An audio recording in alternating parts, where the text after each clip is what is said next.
My sincere greetings to one and all. I am Deepmala Sharma, lecturer in English with Department of School Education, Haryana. Today, we will study a poem for the students of class 11 from their book Hornbill. The title of the poem is The Laburnum Top and it is composed by famous British poet, translator and children's writer Ted Hughes. Actually, Ted Hughes is regarded as one of the greatest poets of the 20th century. His famous works are The Hawk in the Rain and Crow. Hughes depicts nature and animal in his poetry and he takes up major theme like man and his relation to nature and animal world. In present poem also, he does the same. In present poem, he depicts the symbol of laburnum tree and bird goldfinch with life and its fluctuations. कैसे? मैं आपको एक example से समझाती हूँ. देखिए, आप ये जो जीवन है इसे जी रहे हैं. बहुत खूबसूरत जिंदगी मिली है हमें, लेकिन क्या ये जिंदगी हमेशा ऐसी चलती है? नहीं ना. लाइफ में कोई उतार चढ़ाव, अप्स एंड डाउन्स, ये सब तो आते ही रहते हैं. मोस्ट ऑफ द टाइम क्या होता है कि एक डल बोरिंग लाइफ हम सब जीते हैं, लेकिन फिर कभी ऐसा भी हो जाता है कि कोई बहुत ही एक्साइटिंग हमारे पास ओकेजन आता है, कोई भी बहुत ही खुशी का कोई पल आता है, लेकिन फिर वो जो जॉयफुल मोमेंट है या वो जो खुशी का पल है, एक्साइटमेंट का जो पल है, वो बहुत ही छोटा होता है और फिर से क्या हो जाता है, फिर से वही डल बोरिंग साइलेंस. और लाइफ में ये जो पैटर्न है ये चलता रहता है. मैं आपको एक एग्जाम्पल से समझाती हूँ. सपोज कीजिए आपकी लाइफ ऐसे ही चल रही है और फिर अचानक से आपका बर्थडे आता है और बर्थडे आने के बाद क्या होता है कि आपको बहुत खुशी महसूस होती है. आप बहुत अच्छे से अपना बर्थडे सेलिब्रेट करते हो. पेरेंट्स से, सभी फैमिली मेंबर्स से आपको ब्लेसिंग्स मिलती हैं, गिफ्ट्स मिलते हैं और इस तरह से आप बहुत ही धूमधाम से अपना बर्थडे मनाते हो, बहुत खुश हो जाते हो, बहुत एक्साइटेड हो जाते हो. लेकिन फिर इस एंजॉयमेंट के बाद फिर से वही डल बोरिंग रूटीन. ठीक इसी तरह से फिर हो सकता है फिर कोई शादी हो जाए, कोई इस तरह का कुछ ऐसा ओकेजन हो कि सभी फैमिली मेंबर्स इकट्ठे हों, खूब मस्ती करें, खूब एंजॉय करें. फिर वो जो टाइम है वो निकलने के बाद फिर वही पैटर्न. तो आपने देखा किस तरह से एक डलनेस है, मोनोटोनस एक लाइफ रूटीन है हम सभी का. और उसके बाद जो हमारे पास खुशी के जो मोमेंट्स आते हैं, खुशी के जो पल आते हैं, वो बहुत ही कम होते हैं और उसके बाद फिर से यही पैटर्न चल पड़ता है. Dull boring silence, it surrounds all of us. तो सेम यही जो पैटर्न है, सबसे पहले डल बोरिंग साइलेंस, फिर उसके बाद एक्टिविटी, एक्साइटमेंट, एंजॉयमेंट और फिर वही डल बोरिंग साइलेंस. यही पैटर्न दरअसल टेड ह्यूज ने डिपिक्ट किया है अपनी प्रेजेंट पोएम अंडर डिस्कशन में, द लेबर्नम टॉप में. कैसे हम समझेंगे इस वीडियो में by line explanation of the poem और साथ ही मैं आपको प्रोवाइड करूंगी इस पोएम से रिलेटेड सभी डिफिकल्ट वर्ड्स और उनके मीनिंग्स. पोएट जो है पोएम में क्या थीम या मैसेज कन्वे करना चाहते हैं वो अच्छे से समझेंगे और साथ ही पोएटिक डिवाइसेस को खूब डिटेल में पढ़ेंगे. तो चलिए स्टार्ट करते हैं the laburnum top bye Ted Hughes.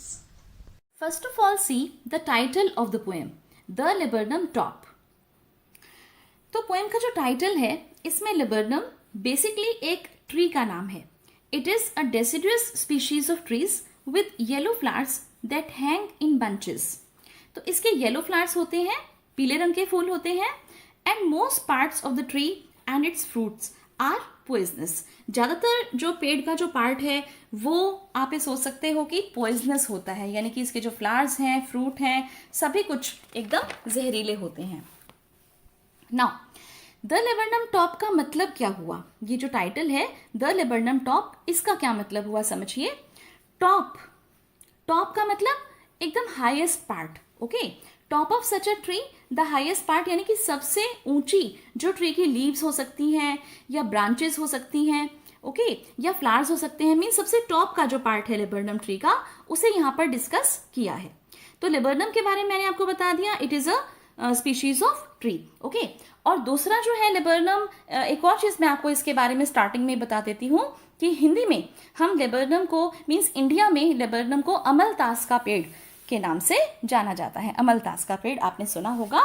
तो इस तरह से येलो फ्लावर्स होते हैं और इस समय आप अपनी स्क्रीन पर देख पा रहे हैं, this is the laburnum tree. Title of the poem is the laburnum top. Again we are coming to the title. तो यहाँ पर मैं एक बात आप सभी स्टूडेंट्स को हाईलाइट करना चाहूँगी कि जैसा कि आप जानते हैं कि एग्जाम में कॉम्प्रिहेंशन बेस्ड क्वेश्चंस पूछे जाते हैं। होता क्या है, उसमें आपको पोएम का एक स्टैंजा या कुछ लाइंस दे दी जाती हैं और उस पर बेस्ड क्वेश्चंस पूछे जाते हैं। तो उनमें से एक क्वेश्चन होता है कि name the poem from which these lines have been taken. तो जो लाइन्स दी हुई होती हैं आपको पोएम की, आपसे पूछ लिया जाता है कि पहले आप बताइए कि किस पोएम में से ये ली गई हैं। तो यहाँ इस पोएम के रेफरेंस में पोएम का टाइटल है the laburnum top. Means paper में अगर आ जाता है तो आपको द लेबरनम टॉप लिखना है। बच्चों को कई बार टॉप की जगह ट्री ध्यान आ जाता है and they right the laburnum tree. तो आप ध्यान रखिए, आपको यहाँ लेबरनम ट्री नहीं लिखना, आपको यहाँ लिखना है द लेबरनम टॉप। ओके, तो ये है आपकी पोएम का टाइटल। अब पोएम की फॉर्म को देख लेते हैं। The poem consists of 4 stanzas written in free verse. तो पोएम फ्री वर्स में लिखी गई है, यानी कि इसमें हमें कोई भी राइमिंग वर्ड्स देखने को नहीं मिलेंगे और पोएम के 4 स्टैंजास हैं। And a third person narrator describes watching the tree in September. Now, let's read the text of the poem. The laburnum top is silent, quite still. In the afternoon, yellow September sunlight, a few leaves yellowing, all its seeds fallen. Till the goldfinch comes with a twitching chirrup, a suddenness, a startlement at a branch end. Then sleek as a lizard and alert and abrupt, she enters the thickness and a machine starts up, of chitterings and a tremor of wings and trillings. The whole tree trembles and thrills. It is the engine of her family.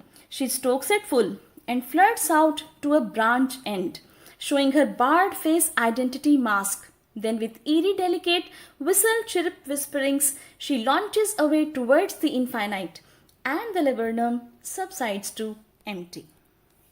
Let's see the difficult words and their meanings which will come across the poem. Twitching means sudden jerk movement. Chirrup, a bird making repeated high-pitched sounds.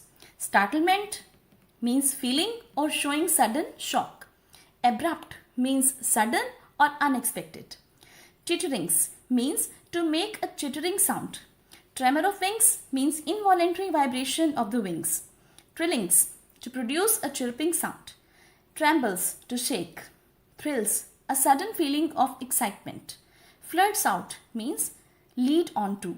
Stokes means to add fuel to the engine. And barred means stripy. Now, let's discuss the line-by-line explanation of the poem. The laburnum top is silent, quite still.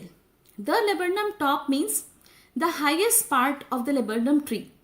So the top of laburnum tree is silent and without any movement. It is motionless. दो चीजें यहाँ पर हमें first line में देखने को मिल रही हैं। द लेबरनम टॉप आप समझते ही हो, the highest part of the laburnum tree, right. तो वो क्या है, वो कैसा है, वो साइलेंट है और वो क्वाइट स्टिल। साइलेंट का मतलब होता है शांत, okay. Without speaking anything, and still without moving, without any movement means motionless. तो लेबरनम टॉप जो है वो एकदम शांत है, वहां कोई भी मूवमेंट या हलचल नहीं हो रही। कहाँ, लेबरनम के टॉप पर। अब आप सोच सकते हो कि लेबरनम के टॉप पर ही कोई हलचल नहीं हो रही, तो इसका मतलब पूरा का पूरा लेबरनम ट्री ही वैसे तो एकदम साइलेंट है। और हम ये कह सकते हैं कि यहाँ पर पोएट कहना चाहते हैं कि जो लेबरनम ट्री है, इस लाइन से ही समझ में आता है कि laburnum top is silent and quite still say समझ में आता है कि लेबरनम ट्री जो है ये ऑलमोस्ट लाइफलेस है, okay. Now come to the second line. In the afternoon yellow September sunlight, okay. Afternoon का मतलब आफ्टरनून का टाइम है, दोपहर का टाइम है। And this word yellow it has great significance in the poem. कैसे, देखिए मैं बताती हूँ, समझिए। पोएट कहता है कि yellow September sunlight, okay. Afternoon का मतलब दोपहर का टाइम, सनलाइट का मतलब भी यही हो गया, येलो का मतलब भी यही हो गया। कैसे, आफ्टरनून भी है और सनलाइट, यानी कि it is a bright sunny day, okay. सितंबर का महीना है और साथ में येलो जो है, इस कलर की क्या सिग्निफिकेंस है कि आफ्टरनून का टाइम भी है और दोपहर का टाइम है, तो सन भी एकदम अच्छे से चमक रहा है। और आपको पता ही है कि जो सनलाइट है वो किस कलर की होती है, जी हाँ, येलो कलर की। इसी तरह से सितंबर का मंथ है। अब सितंबर का जो मंथ है इसकी यहाँ पर क्या सिग्निफिकेंस है ये और समझ लीजिए। दरअसल ये आपको पता है कि लिटरेचर में डिफरेंट डिफरेंट सीजन्स को डिफरेंट डिफरेंट मूड्स के हिसाब से डिपिक्ट किया जाता है। जैसे स्प्रिंग यानी कि वसंत का जो मौसम है, वसंत की जो ऋतु है, स्प्रिंग सीजन, वो एक गुड जॉयफुल मूड को डिपिक्ट करती है। ठीक ऐसे ही ऑटम यानी कि पतझड़ का जो मौसम है वो सैडनेस को डिपिक्ट करता है। ओके, तो यहाँ हम बात कर रहे हैं सितंबर के मंथ की, जो कि पोएम में इस समय पतझड़ के मौसम को डिपिक्ट करता है। और पतझड़ के मौसम में क्या होता है? पतझड़ के मौसम में जैसा कि आपको पता ही है कि जो पेड़ हैं वो अपनी पत्तियां गिरा देते हैं। और ये मैंने आपको पोएम का टाइटल समझाते हुए बताया था कि जो लेबर्नम है वो डेसिडियस स्पीशीज है ट्रीज की। डेसिडियस स्पीशीज का क्या मतलब होता है? देखिए, आपने अपनी ज्योग्राफी में पढ़ा होगा कि डेसिडियस जो है वो होते हैं, एक तरह से हिंदी में अगर मैं बताऊं आपको तो पर्णपाती वन, यानी कि ऐसा पेड़ जो एक स्पेशल सीजन के टाइम पे, एक विशेष मौसम में, ऋतु आने पर, एक समय आने पर अपनी जो पत्तियां हैं वो गिरा देता है। ओके, तो लेबर्नम एक इस तरह का पेड़ है, डेसिडियस पेड़ है।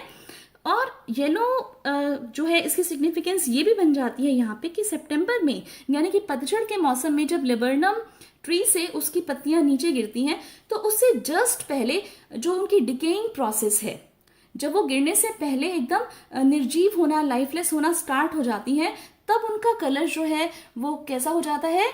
जी हाँ, दे टर्न येलो। और ये हमें नेक्स्ट लाइन से बात समझ में आ रही है। तो आपने देखा कि येलो जो है उसकी क्या सिग्निफिकेंस है, सितंबर का जो मंथ है वो यहाँ क्या सिग्निफाई कर रहा है। तो पतझड़ के मौसम में a few leaves yellowing, all it's seeds fallen.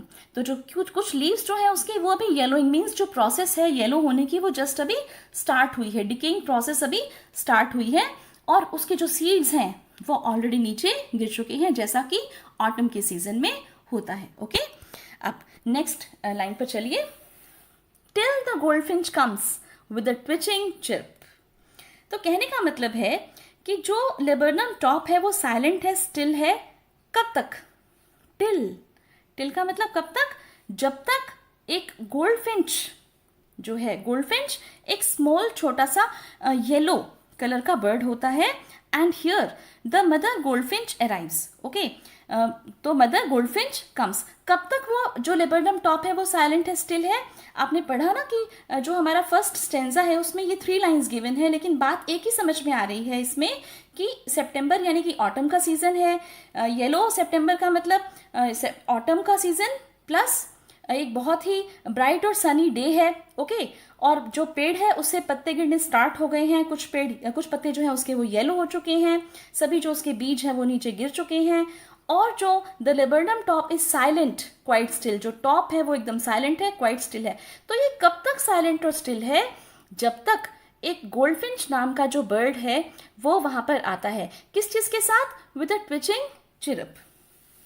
अब ये देखिए कि जो गोल्डफिंच बर्ड है उसके आने से क्या होता है? उसके आने से जो हमारा लेबर्नम टॉप अभी फर्स्ट स्टेंजा में साइलेंट था, स्टिल था, उसका जो साइलेंस है दैट ब्रेक्स अप। तो साइलेंस क्यों टूट जाता है? Because of the arrival of the goldfinch bird. अब ये जो गोल्डफिंच बर्ड है ये दरअसल एक मदर गोल्डफिंच है। ओके, और ये मैं आपको बता दूं कि ये यहाँ पर क्यों आई है। ये पेड़ पर इसलिए आई है क्योंकि इसने अपना नेस्ट पेड़ के अंदर बना रखा है। तो वो अभी आपको फर्दर पता चलेगा। अभी आप केवल ये समझिए कि हमें केवल इतना बताया है फर्स्ट टेंसा में कि जो लेबर्नम टॉप है वो एकदम साइलेंट है, स्टिल है, लेकिन उसका साइलेंस एकदम ब्रेक हो जाता है, वो जो शांति है एकदम खत्म हो जाती है, स्टिलनेस एकदम दूर हो जाती है जैसे ही ये मदर गोल्डफिंच पेड़ के पास आती है। ओके, अब देखिए ट्विच का क्या मतलब है। Twitching chirp. Twitch means movement of body part. Okay, तो she moves her body, and chirrup is an onomatopoeic word capturing sound made by a bird means हम कह सकते हैं chirrup का मतलब चहचहाना। तो लेबर्नम टॉप साइलेंट है, स्टिल है, कब तक? जब तक कि एक बर्ड जिसका नाम है goldfinch that comes with a twitching chirp, यानी कि कुछ मूवमेंट के साथ, कुछ चहचहाते हुए एक मदर गोल्डफिंच बर्ड जब लेबर्नम ट्री पर आती है तो उस समय उसका जो साइलेंस है या उसकी जो स्टिलनेस है वो एकदम दूर हो जाती है। Now see the next line. A suddenness, a startlement at a branch end. तो गोल्डफिंच सडनली अचानक से आती है, सडननेस अचानक से आती है। स्टार्टलमेंट का मतलब क्या होता है? अमेजमेंट मीन्स हैरानी। सडननेस और स्टार्टलमेंट दरअसल दोनों वर्ड्स मीनिंग में सिमिलर हैं। On mothers return a sudden movement stirs the tree. Okay, तो जैसे ही गोल्डफिंच बर्ड आती है, वो जो पेड़ है वो थोड़ा सा हिलता है। तो हिलने से क्या हो गया कि उसकी जो मूवमेंट है वो एकदम स्टिल था और अब वो मूविंग पोजीशन में आ गया। वो बर्ड जो है वो चिरप कर रही है, वो चहचहा रही है, तो उसका जो साइलेंस है वो भी ब्रेक हो गया। ये सब कैसे हुआ? ये सब बिल्कुल अचानक से हुआ। सडननेस, स्टार्टलमेंट, ब्रांच एंड पर आकर वो जो गोल्डफिंच है वो एक बार बैठ जाती है। अब देखिए इसके बाद क्या होता है। Then sleek as a lizard and alert and abrupt. Now sleek here means smooth और glossy और shiny. Abrupt का मतलब sudden और unexpected. Here the movement of the goldfinch is like a lizard, sleek and smooth. Alert and abrupt का क्या मतलब है? देखिए, the cautious mother goldfinch enters the tree with great care and alertness so that no predator would spot her babies that are securely housed in the nest. And its movement is compared with that of a lizard, that is sleek, alert and abrupt. अब यहाँ पर जो goldfinch bird है उसे lizard से compare किया है। Lizard means छिपकली, और छिपकली की जो मूवमेंट है, लिजर्ड की जो मूवमेंट है और गोल्डफिंच की जो मूवमेंट है उसे एकदम सिमिलर बताया है पोएट ने।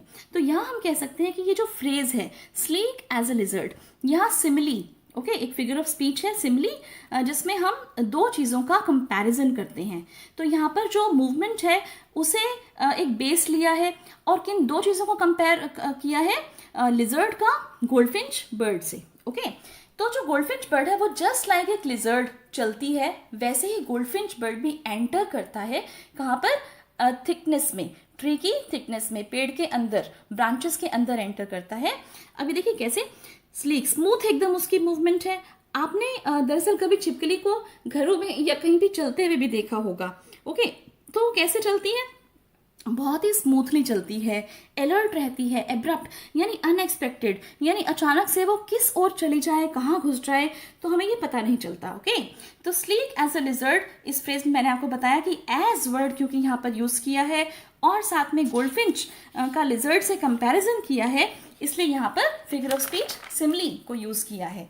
तो इस तरह से आपको समझ में आ गया होगा कि जो मूवमेंट है, जो बर्ड की मूवमेंट है उसे लिजर्ड से कंपेयर किया है और वो कहाँ पर एंटर कर जाती है?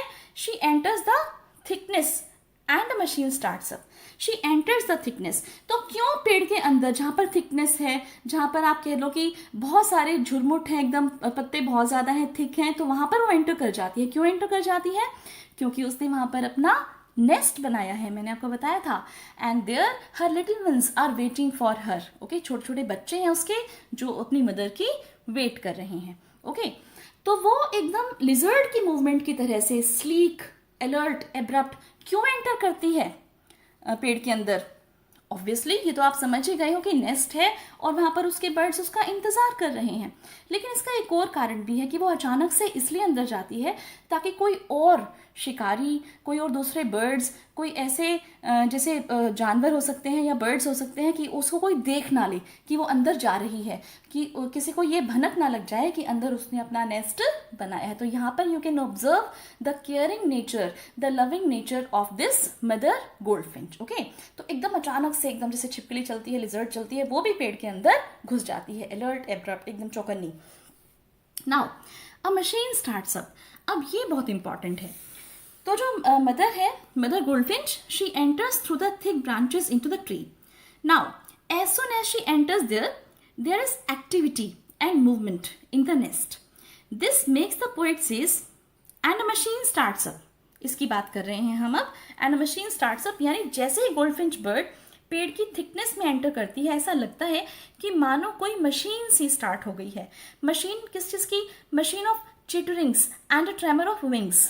अगर आप एक मशीन की मॉडस ऑपरेंडी को समझो कि मशीन कैसे काम करती है या कोई भी मशीन कैसे स्टार्ट होती है, तो दो बातें समझ में आती हैं हमें। फर्स्ट इज कि वो कुछ साउंड प्रोड्यूस करती है। मशीन जैसे स्टार्ट होती है, आप किसी भी चीज़ की मशीन की बात कर लीजिए, आप कोई व्हीकल ले लीजिए, आप अपने कमरे में कोई फ़ैन ले लीजिए, ओके, कोई भी मशीन आप ले सकते हो, तो कुछ साउंड प्रोड्यूस होगी और सेकेंड कुछ मूवमेंट होगी। तो यहाँ पर ये दोनों ही काम हो रहे हैं। मशीन स्टार्ट्स अप का मतलब मूवमेंट भी हो रही है, साउंड भी हो रहा है, ओके। तो किस चीज़ की मूवमेंट है, क्या साउंड है, let's see. Of chitterings and a tremor of wings and trillings the whole tree trembles and thrills. तो चिटरिंग्स का मतलब हुआ यहाँ पर चहचहाना। Tremor of wings meaning shaking the wings, पंखों को हिलाना। तो किसकी चिटरिंग्स या ट्रेमर ऑफ विंग्स की बात हो रही है, सोचिए। कौन चहचहा रहे हैं, कौन अपने पंखों को हिला रहे हैं, गेस कीजिए। बेसिकली मदर गोल्डफिंच के जो लिटिल वंस हैं, जो अपनी मदर का वेट कर रहे थे, और जैसे ही she arrives they become excited. और वैसे भी मदर को देखकर कौन खुश नहीं हो जाता। तो बेबीज अपनी मदर के आने पर खूब चहचहाते हैं, खूब नॉइज क्रिएट करते हैं, खूब शोर मचाते हैं और अपने पंखों को हिलाते हैं। कहने का मतलब ये है कि they express their happiness through this gesture.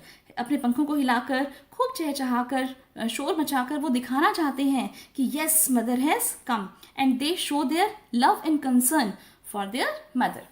और उनकी इस मूवमेंट की वजह से, इस नॉइस की वजह से, उनके चहचहाने की वजह से क्या लगता है कि जैसे एक मशीन शुरू हो गई है, okay, machine starts up and the whole tree trembles and thrills, okay. जो पूरा का पूरा पेड़ है वो हिलने लगता है, कांपने लगता है, ओके।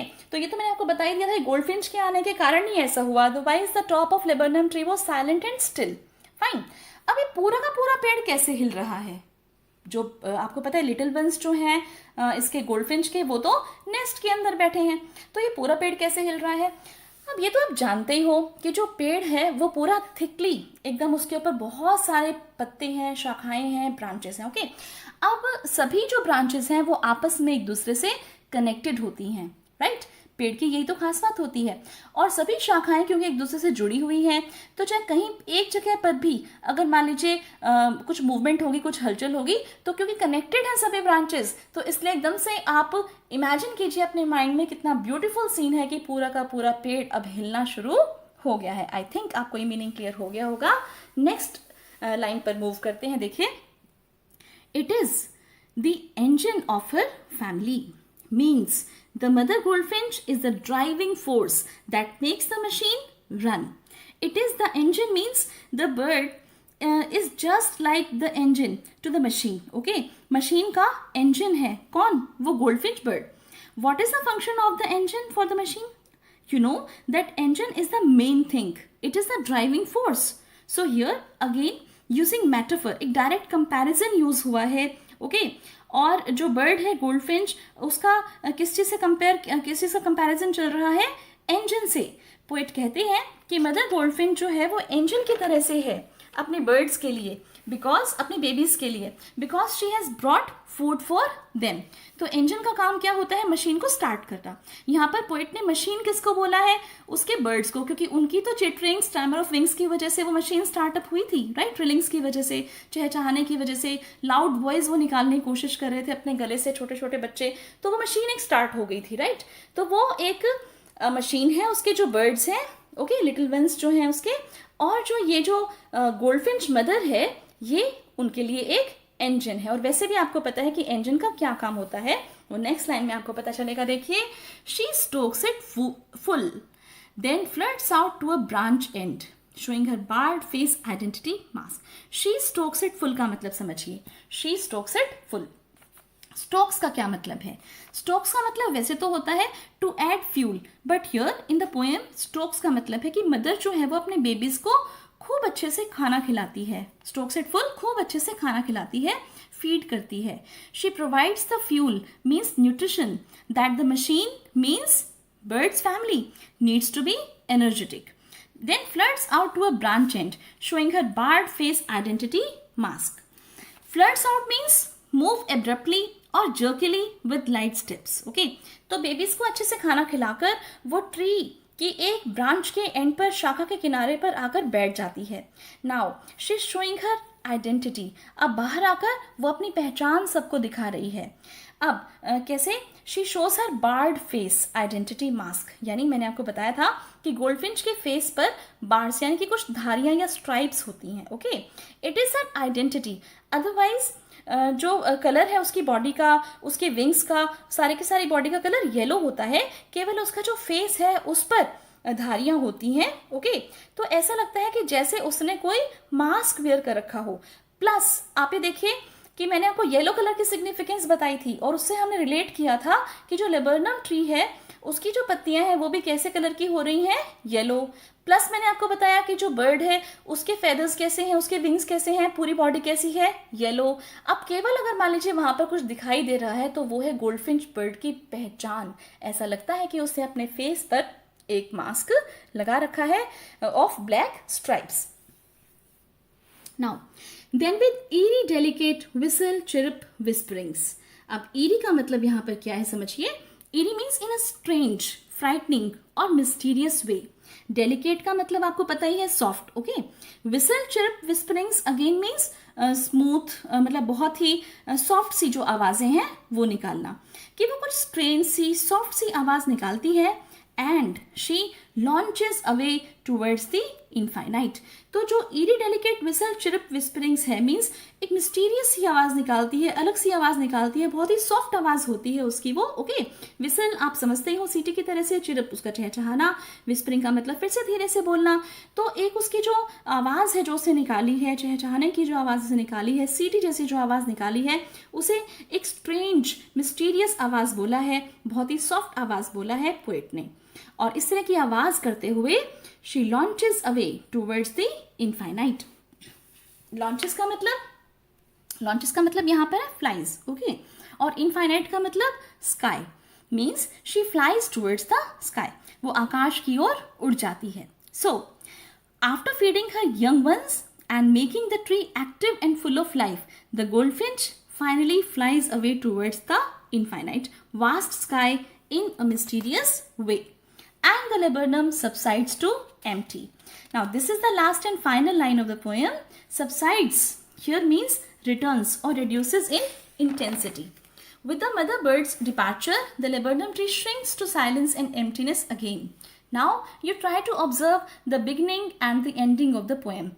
मैंने आपको स्टार्टिंग में बताया था कि जो लेबरनम टॉप है वो कैसा है, वो साइलेंट है और स्टिल है। यहाँ क्या लिखा हुआ है आप देखिए लास्ट लाइन में, and the laburnum subsides to empty. Empty का मतलब खाली हो जाना। तो खाली होना मीन्स साइलेंट हो जाना अंदर से, बिल्कुल जैसे जो अंदर उसके जो आत्मा थी, जो भी कुछ लाइफ थी उसके अंदर, वो लाइफ निकल कर कहीं चली गई है। मैंने आपको स्टार्टिंग में बताया था फर्स्ट स्टैंजा को, जब मैंने आपको एक्सप्लेन किया था तब बताया था कि पोइट ऐसा लग रहा है कि कहना चाहते हैं कि जो पेड़ है वो कैसा है, वो एकदम लाइफलेस है। ओके, अब जब यहाँ पर गोल्डफिंच बर्ड आई तो उसमें एक लाइफ आई। ओके, एक्टिविटी हुई कुछ, लेकिन जैसे ही गोल्डफिंच बर्ड फिर से उड़कर चली गई तो जो आपका जो पेड़ है वो फिर से जो है साइलेंट हो गया, एम्प्टी हो गया। ओके, तो आप देखिए in the beginning as well as in the ending the tree is silent and still. Fine, तो इंट्रोडक्शन के हिसाब से ही हमारी जो एंडिंग है वो भी इसी तरह से है। और मैंने आपको बताया था जब पोएम को इंट्रोड्यूस किया था मैंने आपके साथ कि पोएट ने यहाँ पर एक पैटर्न डेवलप किया है।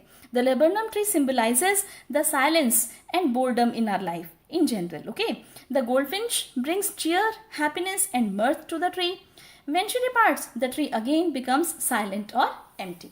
तो जैसा कि मैंने आपको बताया था कि हमारी लाइफ में डल बोरिंग साइलेंस है, फिर कुछ एक्टिविटी होती है, एक्साइटमेंट होती है, एंजॉयमेंट होती है, लेकिन फिर वही पैटर्न आ जाता है, फिर से वो dull boring silence. Now let's discuss the theme और central idea of the poem.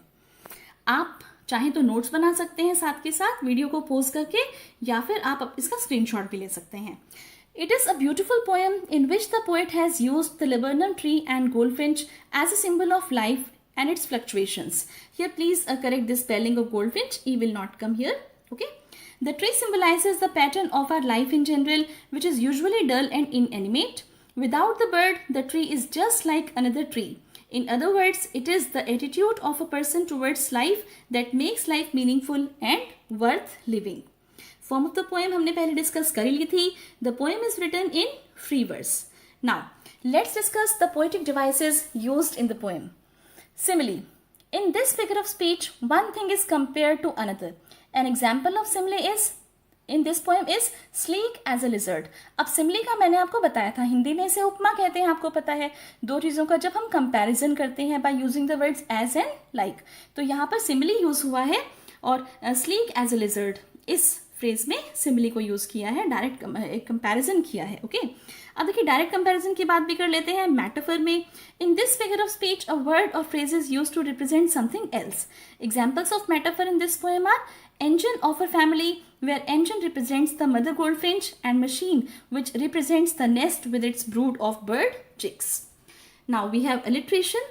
In this figure of speech, a number of words having the same first consonant sound occur close together in a series. तो यहाँ पर alliteration बहुत ज़्यादा use हुआ है. alliteration क्या होता है आपको पता ही है कि जब consonant sounds लगातार रिपीट होती हैं, ओके, व्यंजन की जो आवाज़ है वो आती है हमें बार बार लगातार, तो वहाँ पर alliteration होता है. Examples of alliteration in this poem are September sunlight, a suddenness, a startlement, an alert and abrupt, tree trembles and thrills. Okay, तो देखिए a suddenness, a startlement, यहाँ पे September sunlight s sound, alert and abrupt a sound, tree trembles and thrills t sound. Okay, now last is onomatopoeia. In this figure of speech, a word is formed from a sound similar to it. Examples of onomatopoeia in this poem are twitching chirrup, chitterings, trillings and whistle chip. तो जब भी किसी sound को refer करने वाले words use होते हैं किसी पोएम में, तो वहाँ पर हम यूज करते हैं फिगर ऑफ स्पीच ओनोमेटोपिया. और ओनोमेटोपिया के एग्जांपल्स यहाँ पर हमने देख लिए, twitching chirp, चिटरिंग्स, trillings, whistle chirp. Okay, ये सभी इसके एग्जाम्पल हैं. Now let's discuss the question answers. अब क्वेश्चन आंसर्स की जहाँ तक बात है, मैंने एनसीईआरटी में जो गिवन सभी क्वेश्चन आंसर्स हैं वो यहाँ पर लिए हैं, मैं डिस्कस कर रही हूँ आपके साथ. आप चाहो तो मेरा जो आंसर है उसे सुनकर आप नोट डाउन कर सकते हो. ओके, वो केवल अंडरस्टैंड भी कर सकते हो, जैसा भी आप ठीक समझो. Now first question is what do you notice about the beginning and the ending of the poem. Now answer is the thing similar in the beginning and the ending of the poem is that the laburnum tree is still and silent on both occasions. तो question में क्या पूछा हुआ है कि आप क्या notice करते हो पोएम की शुरुआत और एंडिंग के बारे में. तो ये मैंने आपको बताया ही था डिटेल में अपनी एक्सप्लेनेशन में कि जो बिगनिंग है और एंडिंग जो है पोएम की वो एकदम सिमिलर है. ओके, लेबर्नम ट्री जो है वो बिल्कुल स्टिल और साइलेंट है, बिगनिंग में भी और एंडिंग में भी. अब सेकेंड क्वेश्चन देख लीजिए. To what is the bird's movement compared, what is the basis for the comparison. जो बर्ड है उसकी मूवमेंट को किस चीज से कंपेयर किया है, याद आ गया होगा आपको, है ना. और क्या बेसिस है इस कंपैरिजन का, तो मैं आपको आंसर बता देती हूँ. The bird's means goldfinch movement is compare to that of a lizard. The basis of the comparison is that the goldfinch movement is sudden and abrupt which is quite similar to the movement of a lizard. Now let's come to the third question. Why is the image of the engine evoked by the poet. तो poet ने engine की जो image है उसे क्यों यहाँ पर दिखाया है. ओके, तो the poet evokes the image of the engine as it is the source of energy for a machine. The poet compares the bird with an engine as she is the source of energy for the machine, that is the nest where the chicks are resting. तो ये मैंने आपको बताया ही था कि engine जो है वो किसे बोला है पोएट ने, जी हाँ, मदर गोल्डफिंच को. ओके, और किस चीज़ का इंजन है, वो मशीन का इंजन होता है. मशीन क्या है, उसके जो बर्ड्स हैं जो कि नेस्ट में है, घोंसले में है, ओके, वो मशीन है. तो यहाँ पर जो इमेज है वो किस लिए वो की है, क्योंकि जो मदर है वो बच्चों को फीड करती है. जस्ट लाइक इंजन जो है उसी की वजह से ही वही सबसे इंपॉर्टेंट चीज़ होती है किसी भी मशीन को रन करने के लिए. Right, I hope the answer is clear to you. See the fourth question. What do you like the most about the poem. अब आप देखिए, आपको ये बताना है कि आपको पोएम में सबसे अच्छा क्या लगा. तो देखिए, पर्सनली अगर आप मेरे से पूछेंगे तो मुझे तो the arrival of the goldfinch bird, okay, which changes the silent tree into one full of noise. एकदम जैसे ही गोल्डफिंच बर्ड आता है तो एक्टिविटी स्टार्ट हो जाती है. ओके, एकदम खुशी सी ऐसा लगता है कि पेड़ महसूस कर रहा है. Right, the whole tree trembles and thrills. Okay, joyful महसूस करता है. तो the arrival of the goldfinch bird, okay, is the activity which we like the most about the poem. Now see the fifth question. What does the phrase her barred face identity mask mean? तो ये मैंने आपको explain किया था कि जो board face identity mask, यानी कि जो कि बार्ड फेस, उसका जो गोल्डफिंच है उसका जो फेस है वो बार्ड है, मीन्स उसके ऊपर धारियां हैं, ये उसकी पहचान है और ऐसा लगता है कि उसने एक मास्क लगा रखा हो। तो इसका मतलब क्या है? तो देखिए आप इसमें लिख सकते हो कि the goldfinch has coloured stripes across her face, it looks like a mask or covering on the mask, it helps to identify the bird. Now with this we come to the end of our explanation.